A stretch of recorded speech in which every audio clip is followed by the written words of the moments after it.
आज मैं तुम लोगों को एक कहानी सुना रहा हूँ। तुम लोगों को अच्छा लगेगा।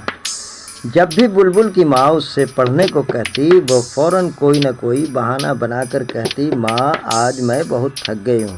तो कभी कहती, मेरे सिर में बहुत दर्द है। एक दिन उसकी माँ को गुस्सा आ गया। वो बुलबुल से बोली, ठीक है, आज से तुम्हारी कोई फरमाइश पूरी नहीं की जाएगी और ना ही अब तुम खेलने जाओगी। अपनी माँ की बात सुनकर बुलबुल डर गई। वह माफ़ी मांगते हुए बोली, माँ अब मैं कोई बहाना नहीं करूँगी, दिल लगाकर पढ़ूँगी।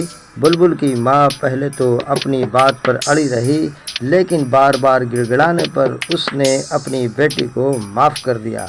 एक रात बुलबुल ने सपना देखा। एक परी उससे कह रही थी, बुलबुल याद रखना, कभी भी झूठ मत बोलना, क्योंकि मन की बात ईश्वर खूब जानता है। अगर तुमने अपनी माँ से सच कहा है तो तुम्हें अच्छा फल मिलेगा। अगर उन्हें धोखा दिया है और झूठ बोला है कि तुम दिल लगाकर पढ़ोगी, तो देखना उसका अंजाम, तुम अपनी क्लास में एक फेल विद्यार्थी के रूप में खड़ी होगी। सब तुम्हारी हंसी उड़ाएंगे। परी की बात सुनकर बुलबुल चौंक कर उठ बैठी।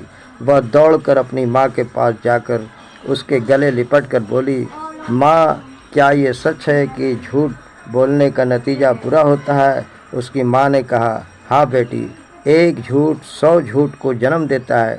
बेटी, लड़की की हांडी चूल्हे की आग पर रखोगे तो दोहरा नुकसान होगा। ऐसा करने से हांडी भी जल जाएगी और उसमें रखा सामान भी बर्बाद हो जाएगा। बुलबुल बोली, माँ यही सच है। कल मैंने आपसे झूठ कहा था कि मैं दिल लगाकर पढ़ूंगी, पर आज मैं सच कहती हूँ कि मैं दिल लगाकर पढ़ूंगी और कक्षा में प्रथम आऊँगी।